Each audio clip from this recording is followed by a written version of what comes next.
going to inform and reinforce marijuana use behaviors over time. However, little research has actually examined how positive outcomes work and how they relate to marijuana use. And there are no studies that have really attempted to standardize measurement of that, such as developing a scale or a quantifiable way to measure positive outcomes. So one way to do this would be to help standardize them and to help study them more efficiently. We develop a novel positive outcomes scale.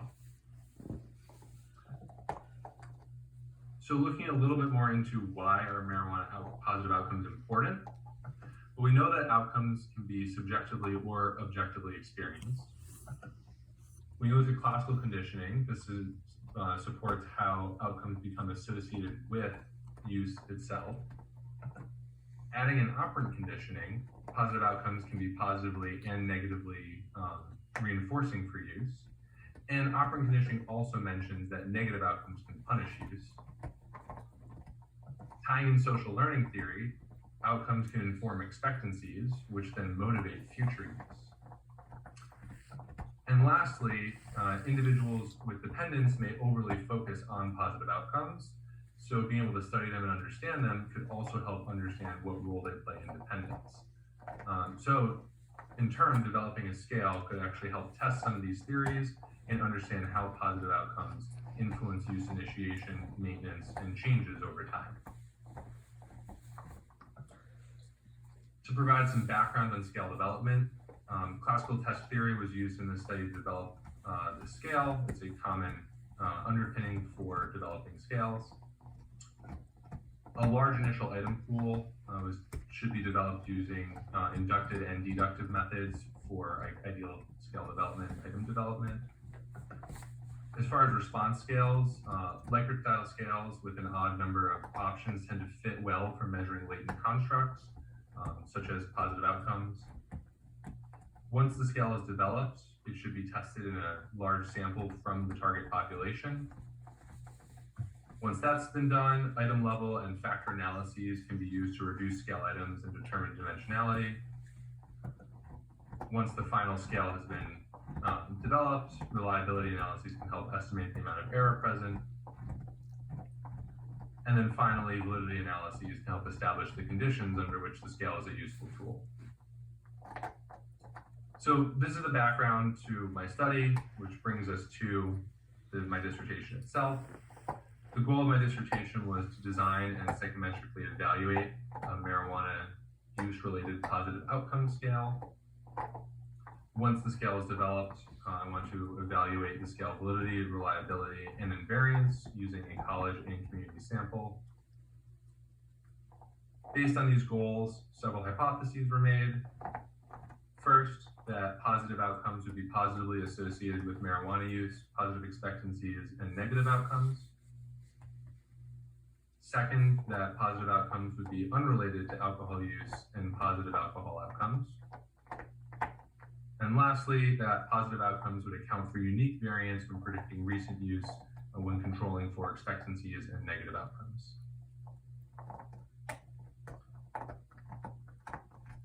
For this project, I have two main studies. In the first study, I recruited students who reported past month marijuana use. 883 college students were included in the analytic sample. There's some demographics presented here. Of note, on average, students reported using about 11 and a half days from the past 30 days, with a fairly significant range in terms of, or variability in terms of past month marijuana use. In terms of measures, they completed demographics measure, marijuana use, which was measured through past 30-day use frequency, and then also a typical use frequency variable, which was breaking down a typical week into 42 time blocks, and then asking the participant over the past 3 months what would be typical times that they were under the influence. They also completed the marijuana effect expectancy questionnaire, the brief marijuana consequences questionnaire, the positive drinking consequence questionnaire, and then my scale, the positive outcome scale for marijuana. In terms of developing my scale, items were generated from nearly 2,000 previous qualitative responses, as well as past literature. These responses came from both college students and adults within the community. They were synthesized down to about 81 initial items. Once these 81 items were developed, I also added in 3 Likert style response scales. All of these are 5-point scales. The first scale was looking at the frequency, or how often they experience this outcome, from never to always. The second scale was valence, so how negative to positive was the outcome. And then the final scale was looking at how influential the outcome was on future use, from not at all influential to highly influential. And then here are the instructions that I included for the scale. Some of the things I want to point out about these are that I emphasize that these are outcomes experienced when using marijuana, and then the STEM says after using marijuana, to really highlight, think about what happens after you reuse rather than what you might expect to happen.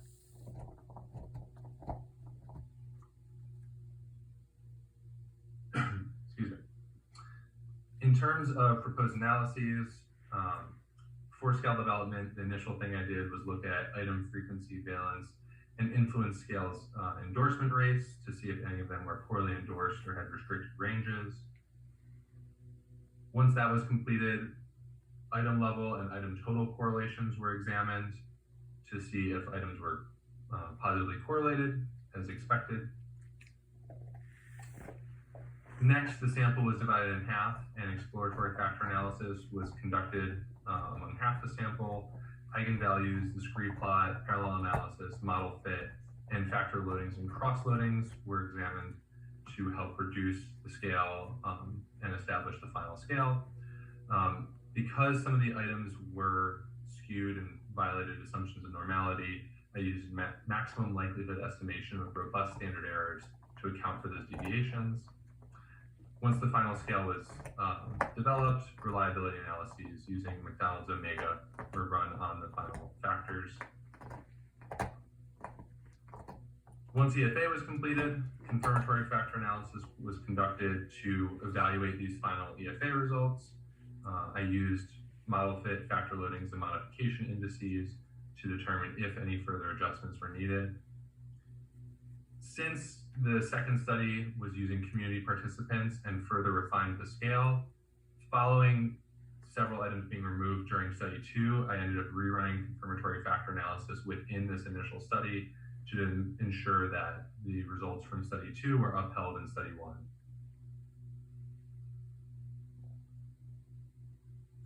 For testing hypotheses, negative binomial and quasi-Poisson models were used for count variables. To test concurrent validity, marijuana use was regressed on positive outcomes, and I looked at both past 30-day use and typical use frequency. I know I initially proposed looking at past 30-day use, however, this ended up being a fairly negatively skewed variable in both samples with somewhat of a restricted range, so I decided to add in typical use frequency to allow for a little bit more variance.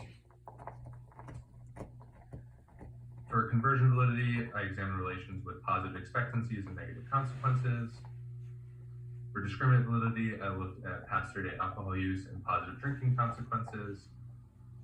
And then lastly, for incremental validity, I ran hierarchical regression, predicting marijuana use. And if you see in step 1, I include expectancies and negative outcomes, and then step 2 added in positive outcomes. For negative binomial models, I was able to estimate a pseudo R-squared to look at the effect size. However, quasi-Poisson models was unable to use pseudo R-squared. So what were the results from this? Well, looking at item endorsement, 16 items from the initial 81 were ended up being removed due to poor endorsement rates.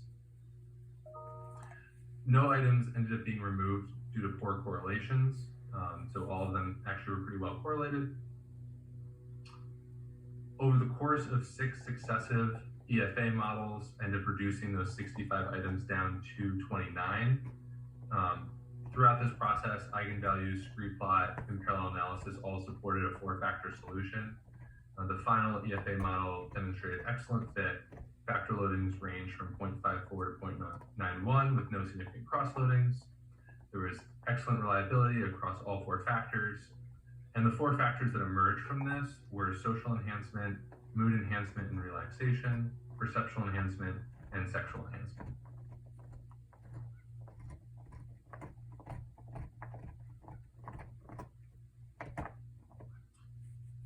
When running CFA, the results demonstrated adequate to excellent fit with solid factor loadings and excellent reliability.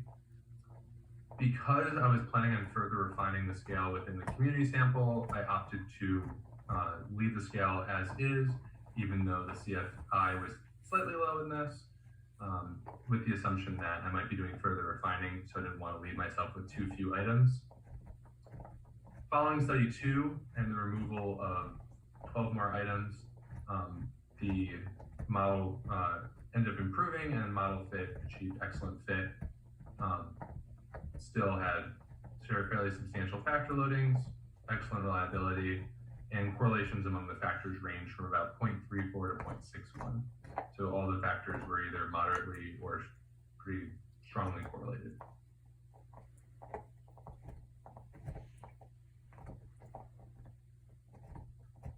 In terms of hypothesis testing, concurrent validity was supported. Positive outcomes did predict recent marijuana use. In terms of conversion validity, positive expectancies predicted positive outcomes. When I looked at the bivariate correlation between these two, it was about 0.43, which supports that, well, these are related constructs, they're not collinear. So there was a unique amount of variance associated with positive expectancies and outcomes. Positive outcomes also predicted negative outcomes. In terms of discriminant validity, positive outcomes were unrelated to alcohol use, and they were weakly associated with positive drinking outcomes.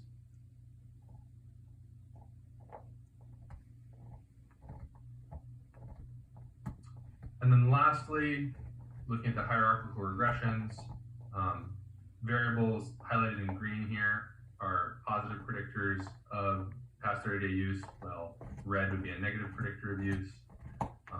So in step 1, positive expectancies and negative consequences positively predicted recent use, while negative expectancies negatively predicted it.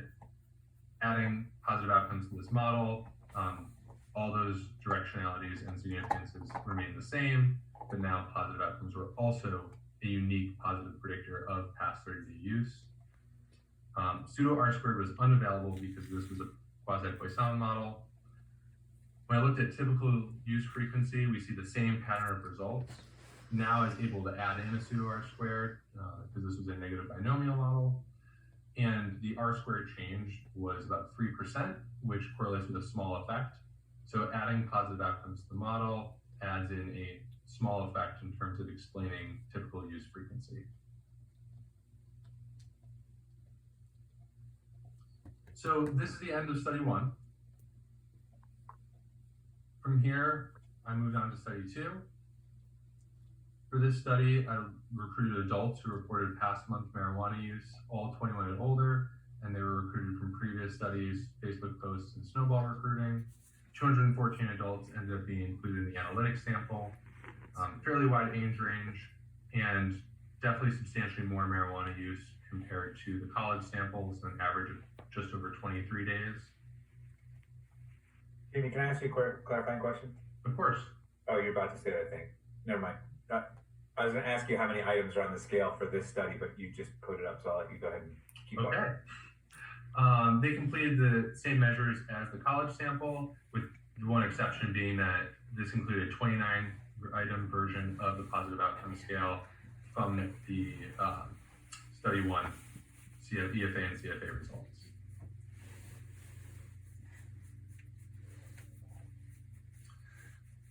The scale analyses here, pretty much the same. The different responses were endorsement rates were first examined, so for core endorsement, then correlations were examined, then CFA was used to evaluate factor structure, again looking at model fit, factor loadings, and modification indices, again also using maximum likelihood estimation with robust standard errors to account for deviations from normality. The only new thing here is that invariance testing was then conducted using multi-group CFA to compare the psychometric properties of the positive outcome scale between the college and community sample.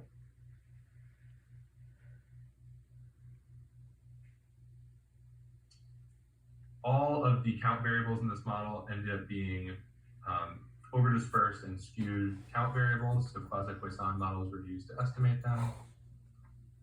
Same convergent, concurrent, and discriminant validity testing, and then same thing for incremental as well. Since I had to use quasi-Poisson models for this, pseudo R-squared was unavailable, but same analyses as study 1.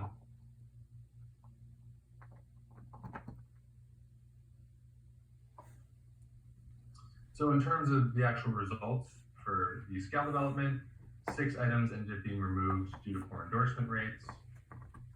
No items were removed again from correlations, all of them were well correlated. And I ended up conducting 3 CFA models, which reduced the remaining 23 items to 17 items. Factor loadings and modification indices were used to help remove items. The resulting model fit was excellent fit, with standardized factor loadings ranging from 0.57 to 0.92. Again, excellent reliability. And then factor correlations range from about 0.29 to 0.66.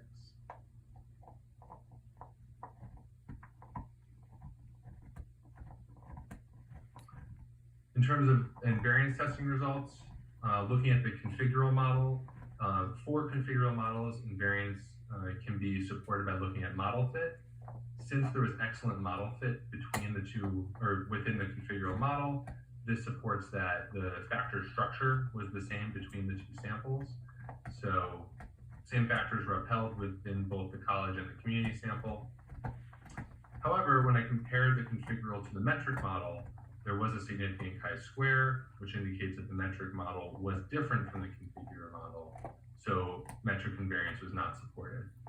So this means that while they have the same factor structure, the amount that each item contributes to its underlying factor was different between the samples.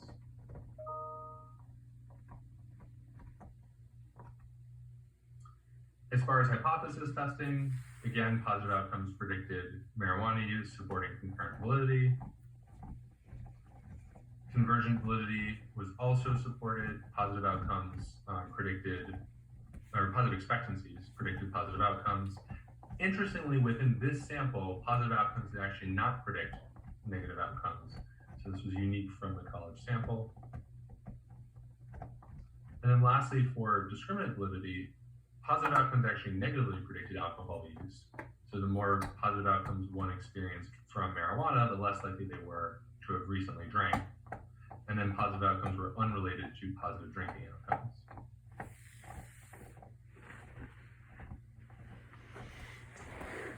In terms of the hierarchical regressions, for past 30-day use, positive expectancies and negative consequences predicted increased use, while negative expectancies predicted reduced use. Once adding positive outcomes to the model, it became a positive predictor of past 30-day use, and positive expectancies were no longer a significant predictor of past 30-day use. A similar pattern was seen for typical use frequency, except in this case, positive expectancies were actually unrelated to typical use frequency in both models.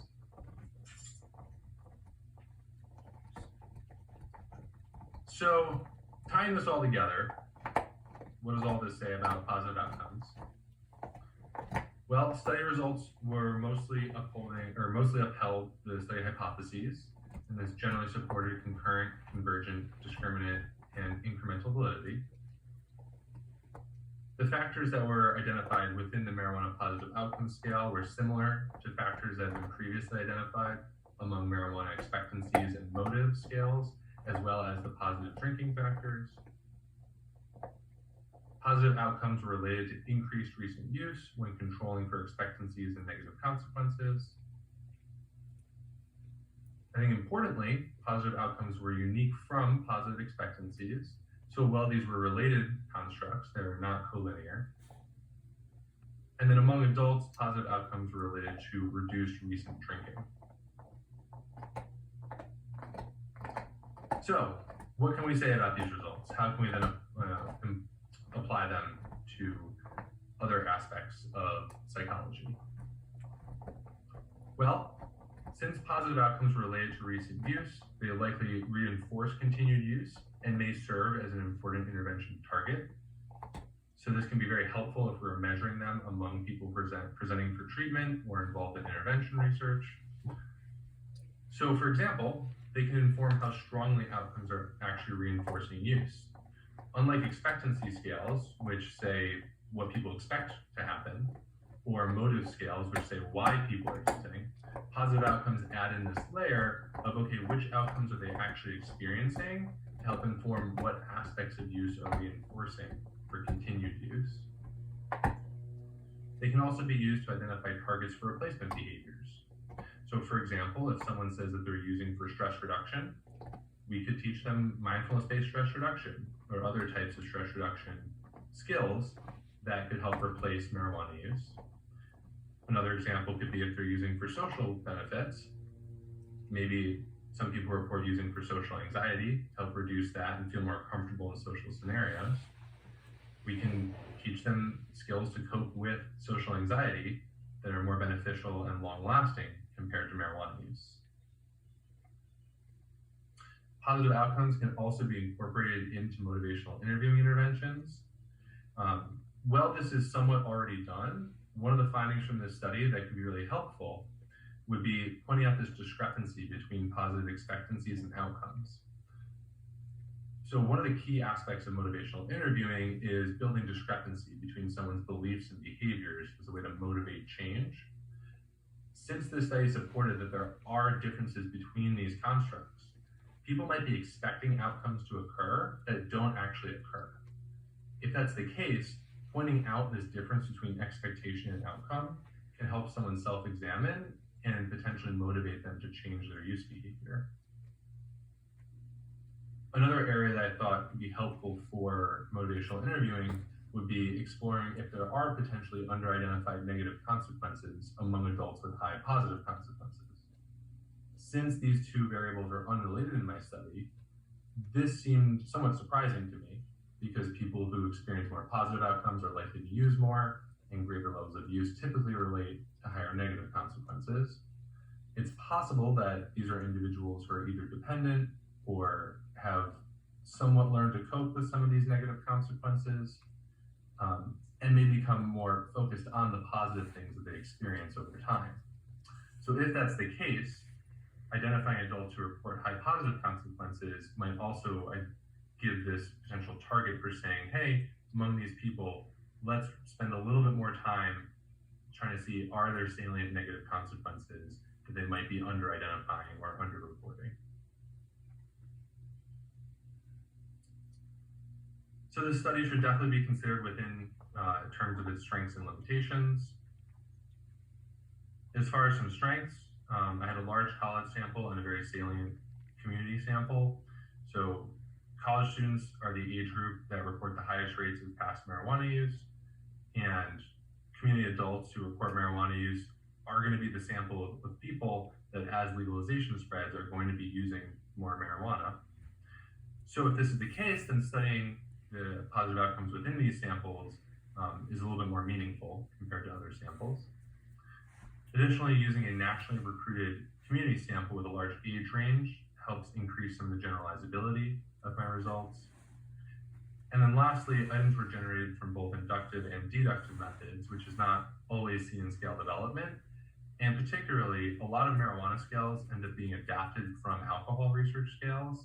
And this study did not do that. Instead, it started from just marijuana research and marijuana qualitative responses. In terms of some limitations, definitely some of the social changes related to COVID-19 could change the outcomes people experienced, especially related to social outcomes. Obviously, cross-sectional surveys prohibit temporal associations, so we can't use this to establish causality. And there was a notable lack of ethnic and racial diversity, particularly among the community sample, limiting the ability to generalize these results to more minority communities. In terms of some future directions and conclusions, one important future direction would be using longitudinal studies to examine how positive outcomes reinforce use over time. And this can be particularly important to understand if there are certain positive outcomes or patterns of positive outcomes that relate to the development of dependence. Additionally, using in-the-moment measurements like EMA or daily diaries might help better distinguish between expectancies and outcomes. In terms of some conclusions, utilizing this positive outcomes measure may help improve our understanding of marijuana use. And in particular, a positive outcomes measure like this can help identify factors that contribute to problematic use, dependence, and inform interventions. So I would like to just quickly acknowledge several people who have really helped me throughout my doctoral training and on this dissertation project. Foremost, of course, Dr. Connor for years of support, encouragement, and mentorship. I'd also like to really thank Dr. Prince, who quickly became a complimentary mentor once he started at CSU. I'd also like to thank Dr. Riggs and Dr. Swain, who have both served on my dissertation committee and provided valuable feedback. And of course, I've also worked on other projects with Dr. Riggs, and he's been a very valuable collaborator. I'd also like to thank all of the different online communities that helped me recruit participants. And I'd also lastly like to thank my family and friends who really made grad school more tolerable and more enjoyable over time. So thanks everyone for listening. I appreciate your time. I can go ahead and stop screen sharing if you guys have any questions. Thanks, Jamie. Typically start questions at this part with guests, which would be Gemma and Jamie's parents first with questions.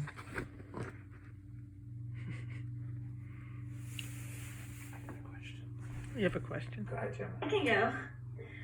First of all, Jamie, just fantastic job. I've been hearing about this project for years now since I joined the lab, and it's so cool to see it have come to completion. So congratulations.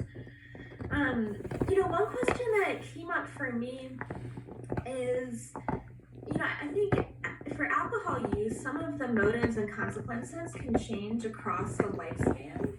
And, you and I both work with at-risk youth right now who often have pretty heavy use. And I was curious if you happen to look at whether the positive outcomes change across ages in your community sample, or if you have any idea of what that might look like. So first, thank you. I appreciate hearing your feedback on this. In terms of changes in outcomes, I didn't look at differences on the item level for the positive outcomes among the community sample by age. There were some stark comparisons though between the college and community sample, and the community sample was notably older. And I think there were certain aspects that did really stand out. So for example, it seemed like there was more college students that were involved in like athletic activities and like working out and things like that. And there were more items related to that, like I smoke before I work out because that helps me work out better, much more among college samples compared to community adults. So by the time people reach an older age, that might not be as salient of a motivator for them, or reinforcing outcome for them. I'm trying to remember, there was a couple other differences too. Just certain things that seemed like once I started looking at the items between samples, it's like, oh, this is just a little bit less salient once you reach an older age. Or on the flip side, becomes more salient. I think some of the sexual items were also interesting between samples, just because sexual behavior changes compared to college students and older adults. So, but definitely something I'd want to look more into, especially using some more longitudinal research, like how do these positive outcomes change over time, and what are there changes in what people find reinforcing? Thanks, Jamie. Yeah, thanks for the question. Hey, Jamie, can you hear me? I can, though your guys' video isn't on. Yeah, well, we're all like together. I don't know if you're gonna be able to see much. Okay. I can turn it on. Either way, it's fine. No, it's not letting me. Okay. Anyway, I wanted to ask, did I see correctly in study 2 that negative outcomes were a positive predictor of past 30-day marijuana use? In study 2, were negative, yes. So negative outcomes typically are associated with past 30-day use. To help explain that or contextualize that a little bit, this is not a temporal association. So it's not saying that people that experience more negative consequences, then that doesn't cause them to go on and use more. It's typically associated because people that use at the highest rates of marijuana use frequency also experience the greatest negative outcomes. So these two things tend to go hand in hand. Okay, that makes sense. Thanks. Mm-hmm.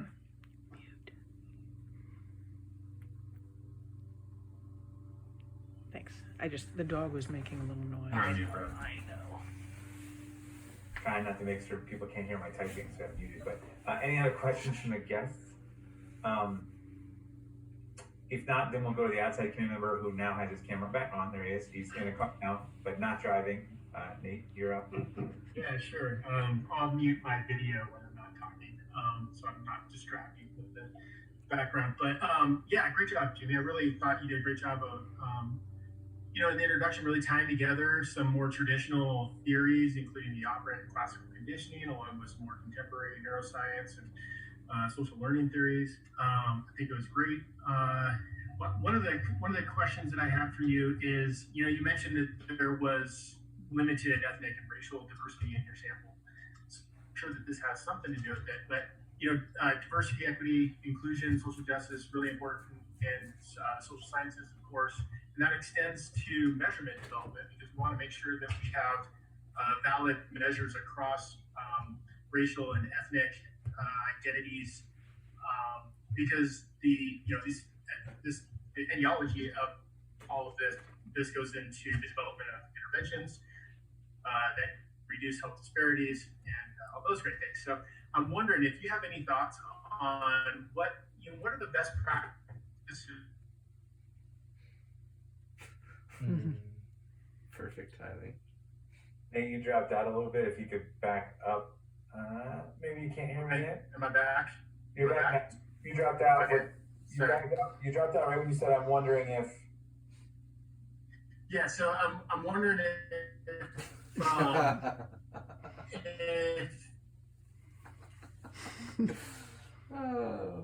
Nate, try turning your video off so it's using less data. It might stabilize your audio.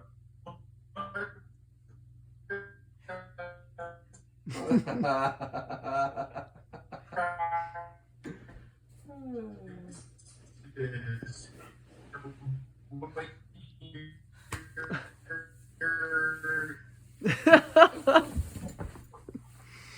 2021 in a nutshell. There we go. So down in F.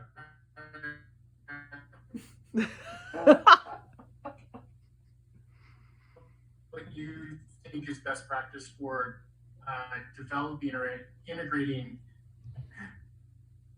Okay. I think you're back now, Nate. Try it. Okay. I'm gonna all in too. See if that's. Yeah. Is that? Can you hear me? Yeah. Okay. Your phone- Okay. So Wait, now, and Nate, now mute your computer. Go. We're good. We got you. Now you're good. Just go down. okay. Man. Okay. So in developing measurement, I'll make it quick.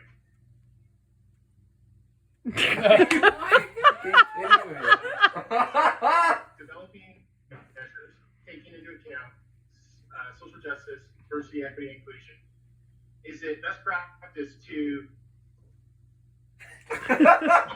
This is a joke, right?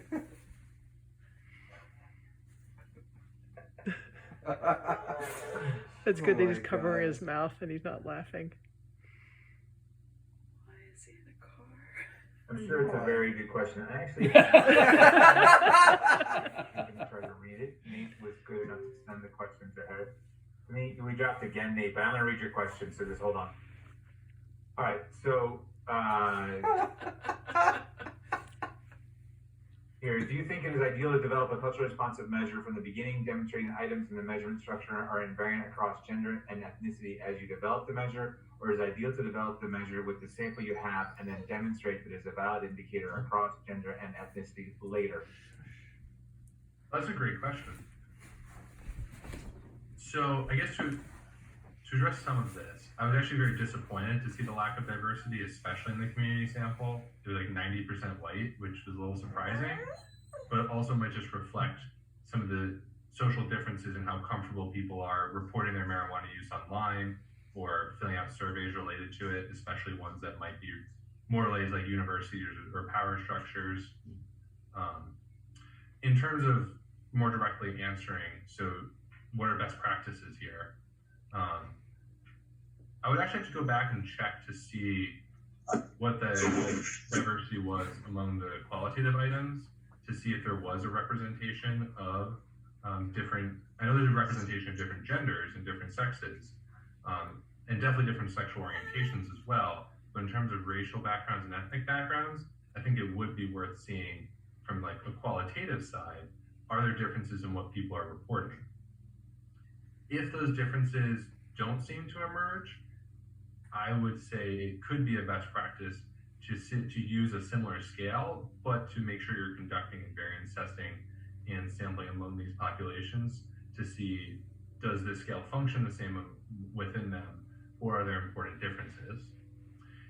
If different qualitative items exist, it could be worth developing a different scale or finding a way to adapt the scale to function within multiple different populations and ensuring that we're not generalizing results from an overly majorative population to these minority groups. Can you just comment really quickly as a follow-up to Nate's question about where the qualitative data came from? Yeah, so the qualitative data came in part from the lab study that you run, Dr. Connor. So these were either in our lab at CSU or online. People filled out, or undergraduate students filled out the survey battery that we have, and there was qualitative items asking people to report 3 positive outcomes that they experienced. And then the other half of that came from the social events that we conducted in Denver. And those were from community marijuana using adults who similarly reported 3 positive outcomes they all experienced related to using marijuana. Nate, how's your connection now? Is it still more stable? Were you able to hear all that? Yeah, it was. I'm on my phone now. Can you hear me? Yeah, you sound good. Okay, great. Yeah, that sounded great. Yeah, thanks, Jamie. Yeah, thank you for the question. Yeah. So just let me know if I break up again. Yeah, the second question I had for you was, you had quite the iterative process in developing the factor loadings and the measure more generally. And I was wondering about that with the sexual enhancement scale having 2 items. And was there, throughout that iterative process, were there any of those sexual enhancement items that dropped out that would have made the scale that scale maybe a little bit more comprehensive? And was there any, when taking that iterative process, is there any risk in good items, so to speak, dropping out because they are, either correlated with quote-unquote bad items? What are there any pros and cons to taking such a iterative process, including kind of ramping up the criteria for the factor loadings? Yeah, that's also a great question. So to answer the first piece of that, from those 81 initial items, I'd have to double check. I believe there's actually only 2 items that measured sexual enhancement. When I was doing some of the initial EFAs, there were 3 items that loaded onto that scale, and only 2 of them contained sexual content. 1 of them did not. And then as I went through the iterative process, that 3rd item dropped out. So because those items had such strong factor loadings and that factor kept showing up as a distinct factor, it really does seem like a stable factor, especially considering that it shows up on other like marijuana expectancy and consequence scales, and the positive drinking consequences scale. As not part of this project, but something I'm going to do for more scale development, is I actually did develop more sexual outcome items to be piloted to see, can I enhance that factor? Can I add items to help stabilize it and make it a more comprehensive factor? Since I didn't necessarily expect that to come out quite as cleanly and with so few items from the start. So I believe that's your first question about what happened with that factor. Did I fully answer that first half of it? Yep, thanks. Okay. The second half is you're saying through this iterative process, could we be losing good items due to poor factor loadings, things like that? That's definitely possible. And I was looking at not just what were the actual factor loadings, but what items was I losing along the way. So I could see from a more qualitative side, am I losing things that I might not want to be losing? At one point I had made this like decision of, do I want to follow a more statistically driven approach of continuing to cut more stringently using factor loadings and modification indices, or do I want to take a qualitative approach and try to visually identify like duplicate items and things like that? So I initially actually took both approaches, and following the statistical approach ended up cutting basically the same items I was going to cut anyway. Some of the items I didn't think were worded quite as clearly, or potentially could be a little bit more confusing for participants. So just to provide an example, there was one item that said, like, doing chores I typically find boring were less boring, or something like that. There was another item that said, like, doing housework and chores, etc., were more enjoyable. That second item, adding etc. in there, to me felt a little bit too open-ended, and they're very similar. So I was like, oh, I should probably cut that. And then when looking at factor loadings and modification indices, that second item ended up dropping out anyway. So I actually ended up taking both like this quantitative and qualitative approach and ending at a very similar place either way. So I don't believe I ended up removing potentially good items due to just making these more stringent cutoff criteria. Great, thanks. And the last question I have for you is, if I want to tell somebody about this measure, what do I call it? What do you call the scale? Yeah, how do I refer to it? So I want to tell somebody about the measure. I mean, I'd say it's the positive outcome scale for marijuana, or the possum scale. Okay, that's what I was getting at. Okay, great. Trying to think of a name that could be pronounced. That was my goal. There you go. All right, thanks. And apologies for the technical difficulties. Great job, Jamie. It was a good job. Thanks. Thanks, Nate. I appreciate it. Any questions? The Parnas scale. I like Did the you possum are you asking me? Yeah, you're up. Oh, okay, gotcha. I just want to echo Nate's comments. I thought you did a very nice job on your document. Jamie followed very logically, which is always a good thing, right? And so I thought it was well done. So I have a kind of a combination of comments and questions. And also I will be forwarding to you and also to you, Brad, the document with my comments with untracked changes. So you'll get all that. So I won't refer to everything that I put in that document. First thing, and this is maybe a minor thing, maybe not so minor, in doing this kind of work, I think several of us have come up with the question, do we use the term marijuana or do we use cannabis?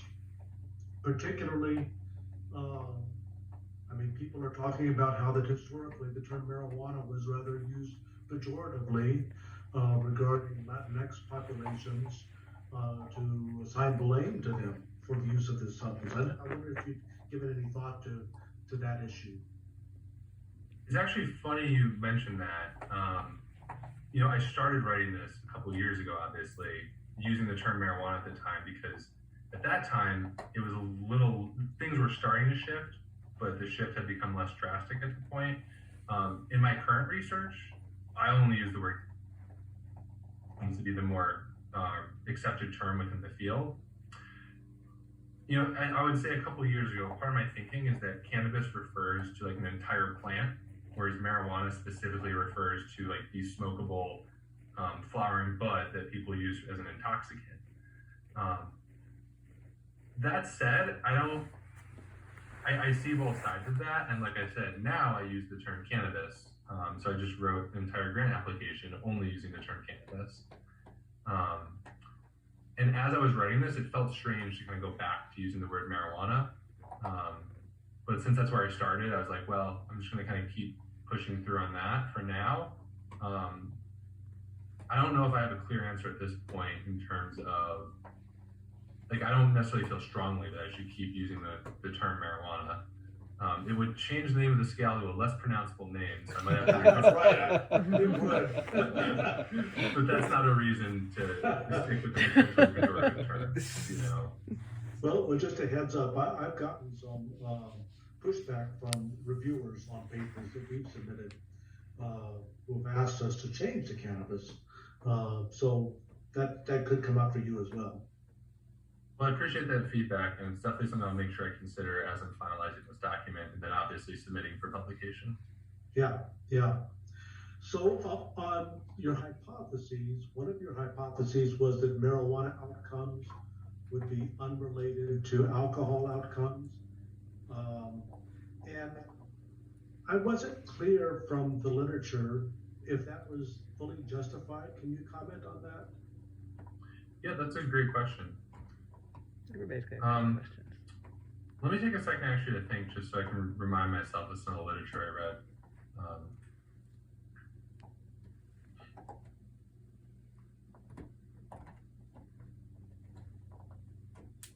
So from my thinking on this,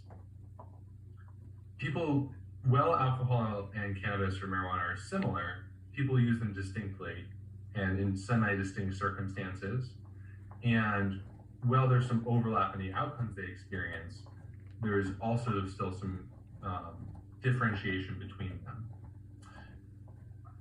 So when I was looking through the literature, and this is something I can definitely expand on if you feel like there wasn't sufficient support within my introduction.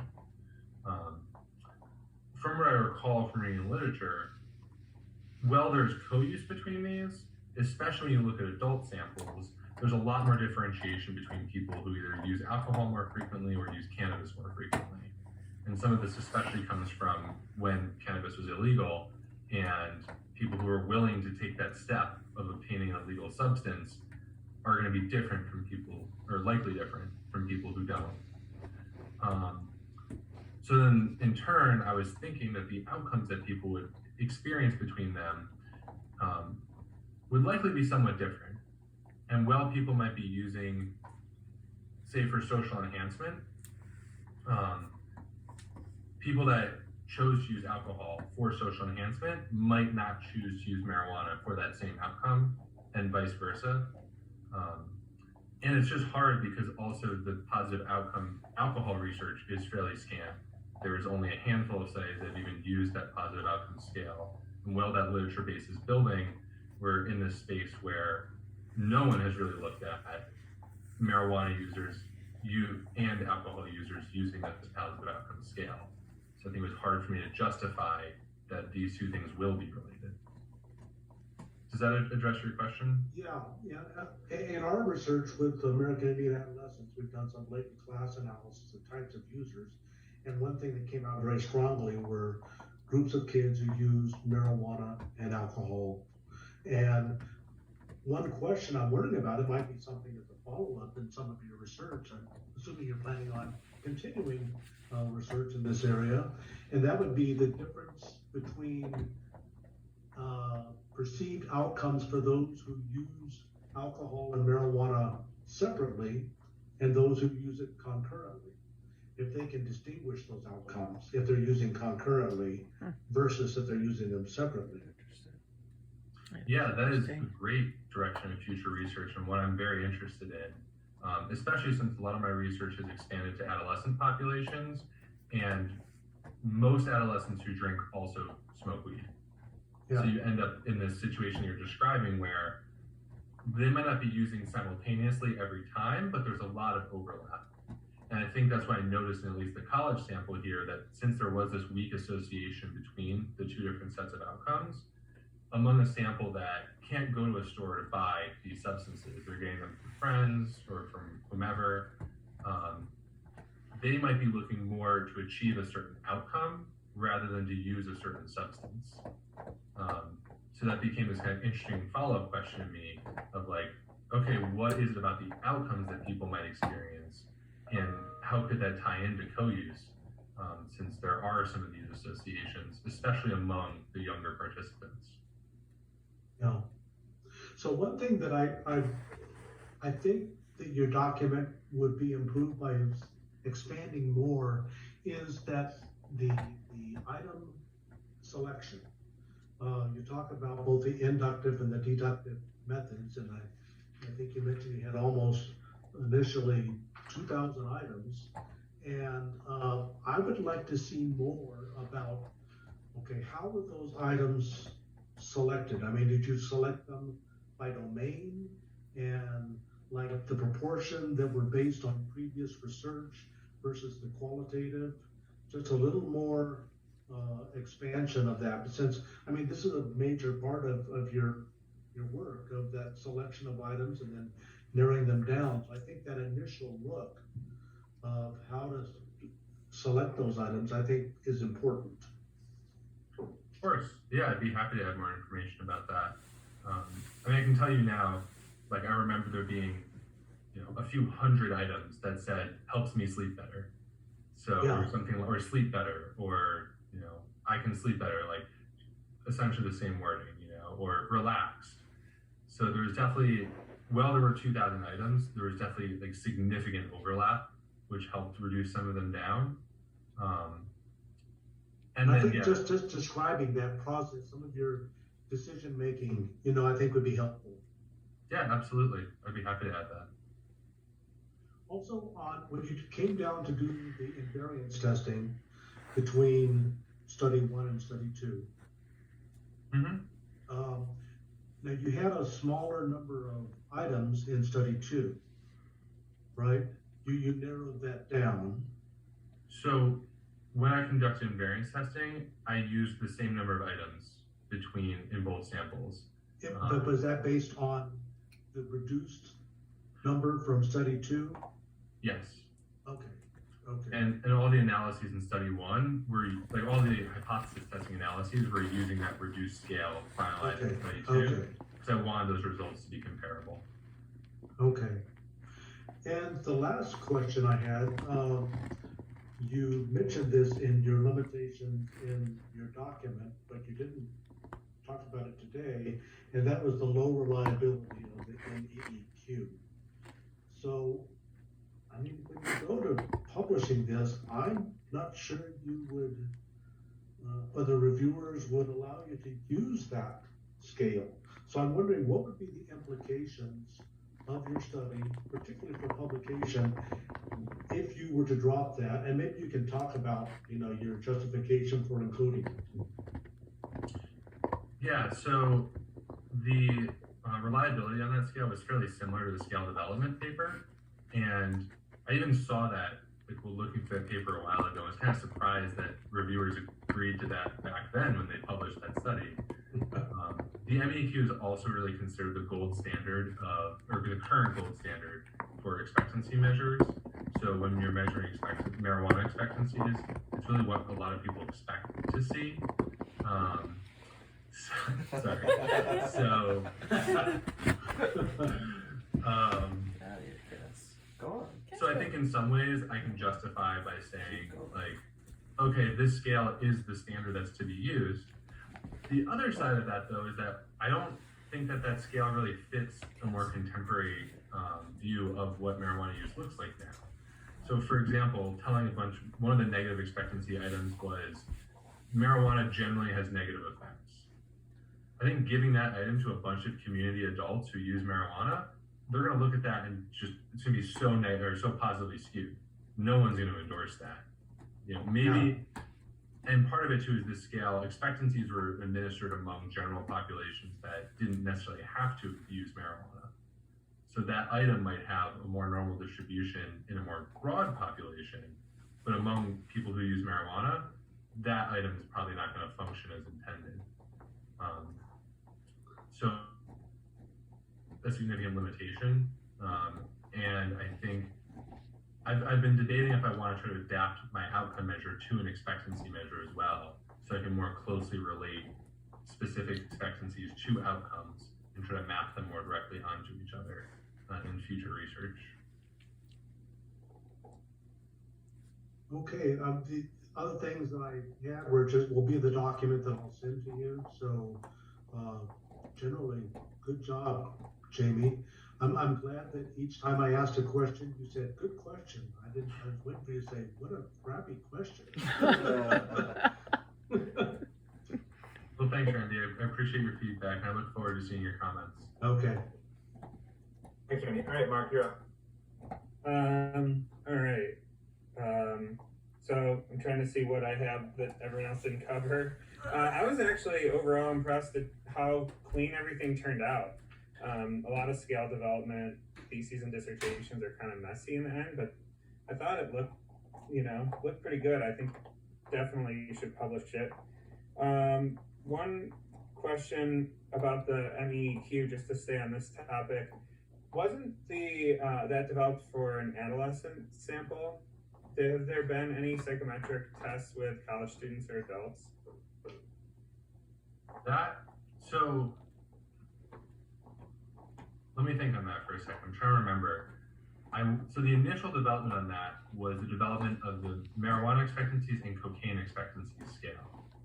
Mm-hmm.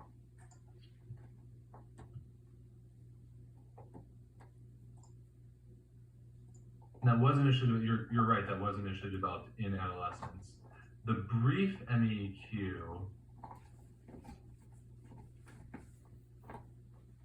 I know there's been multiple scales that have looked at the MEQ in multiple different populations. Mm-hmm. I can't remember off the top of my head if any of them were actually psychometrically evaluated among other populations. I am sure though that it has been used in other populations, but I'm not sure what the psychometric evaluation is among adults or college students. Yeah, so you may take a look at that, or as you write it up for publication, just like mention that it needs to be tested, and even though it's being applied, it has the psychometrics haven't been evaluated in these samples, if that's the case. I think the brief one was college students. Okay. I'm not positive, but I think the citation you used was published in Journal of Child and Adolescent Substance Use. Okay, then I would be incorrect in stating that. So, all right, that's a great comment. That also could help explain why the scale might not be functioning quite as well in adult samples. And again, though, I definitely have seen it used in all sorts of various populations. Yeah, I agree. So yeah, just to follow up on Randy's point. The other thing, this was just a small note in the document, but I actually thought it was worth following through on, is the positive drinking consequences scale used a second order latent factor, or found some evidence for it. You mentioned it briefly, and I'm wondering if you tested that at all, if there is a higher order latent factor for the possum, or we'll just call it as much as you can before you have to change it to something else. Or what your thoughts on even that idea of a higher order latent factor. I'm gonna have to quickly refresh myself on what that higher order factor structure was in the positive ranking scale. Do you happen to remember? I mean, from what you wrote, I thought it was just a single global positive. Oh, yeah, I'm looking at that sentence right now. Yeah, so it's items loading onto latent factors, and latent factors loading onto a single latent that represents a total score. Yeah, so basically what that research showed was that there are these 4 factors that emerge from the positive drinking outcome scale, and that all of those generally loaded on to a higher order single factor. I did run a confirmatory factor analysis, just trying to see how do all these items fit together as one factor, and not well was the answer. But did you try doing the 4 latent variables onto one higher order one? But I didn't actually test it as a higher order factor. And that could be an interesting thing just to look to see if that holds up or not. I guess my recommendation here would be to run it, and if it works, then consider adding it. Or just, it doesn't necessarily need to be in here. It just struck me that they found it in for drinking, and like I wondered if it also was there for Canvas.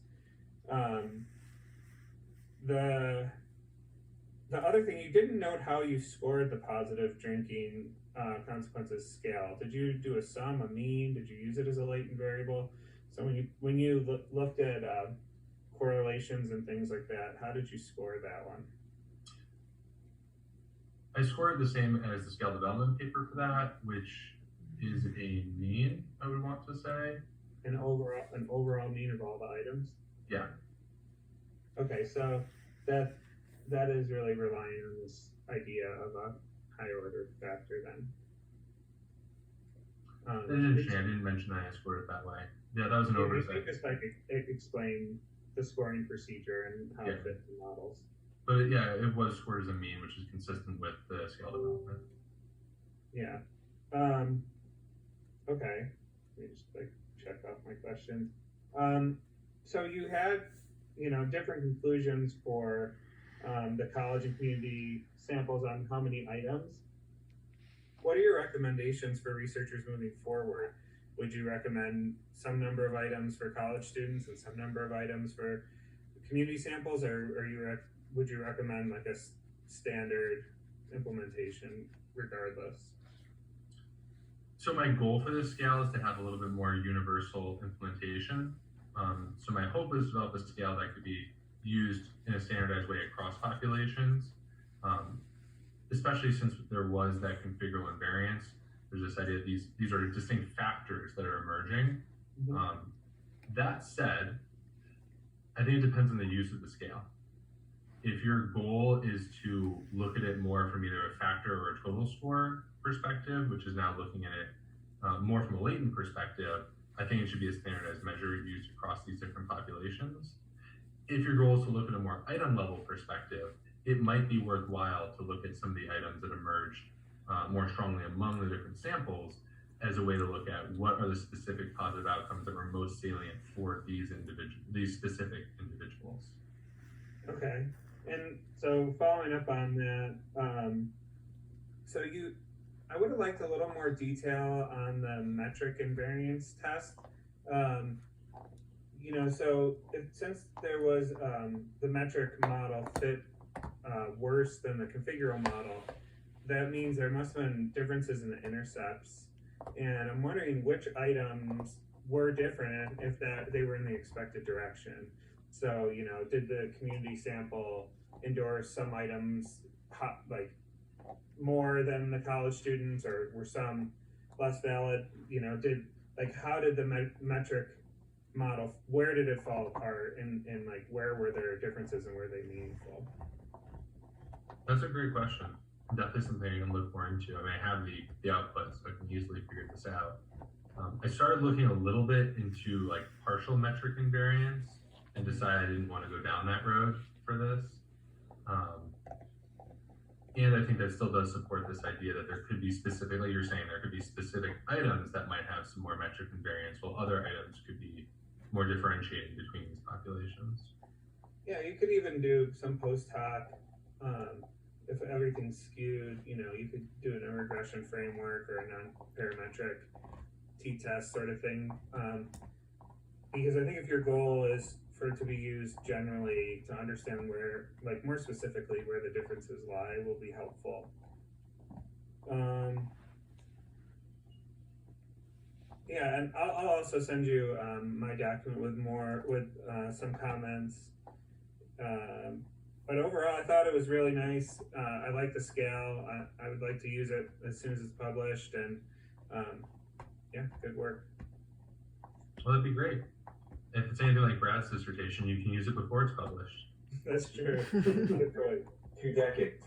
By the way, it's with the editor now, back with the most recent year. We're not going to get into my stuff though. So Jeannie, I'm going to touch on 2 questions that were asked that I want to follow up on. So Jim asked the question, I think it was Jim asked the question about the age differences, and then you specifically said that you thought among the items that were referring to sexual enhancement, you thought there might be age differences. And then you suggested as well, depending on how you want to use the scale, whether you want to use single items or whether you want to factor. which is basically suggesting, and this is what I want you to clarify, that there may in fact be different factors based on age or other important descriptive variables. So if the sexual enhancement variables may change over time, or the ones that get endorsed might look different, or because it's an adult sample versus a college sample, all of those things indicate that you may be thinking that there are different factors or different latent constructs of positive outcomes for adolescents versus adults. Is that what you're suggesting? Thanks for asking a clarifying question on that. I did not intend to suggest that there might be different factor structures, more that the endorsement rates on the actual specific items changed. So if I recall, there was just higher endorsement of the sexual enhancement items among the college sample compared to the community sample. However, those items still hold together as a distinct factor. Just changes in endorsement does not necessarily equate to a change in factor structure. And I think that also ties into this lack of metric invariance. Some of the specific, for example, perceptual enhancements that college students experience might be a little different from the perceptual enhancements that community adults experience, but they still all fall under this factor of general perceptual enhancement rather than being a distinct factor. Does that help clarify that? Yeah, because another snapshot you could take here to say, do we think the positive outcomes latent construct is the same for novel versus experienced users? Which I'm not saying you should, this is more of a theoretical conversation. I'm not saying you should have done it. But the idea would be, as I get more experience with use, are my positive outcomes likely to change in some way? Or are my expectancies of positive outcomes likely to change in some way? And if so, does that mean that the latent construct's definition is shifting in some way? So there's definitely research in the expectancy literature that as people become more experienced users, that there are shifts in expectancies in terms of what they expect. And some of that goes along with tolerance and dependence.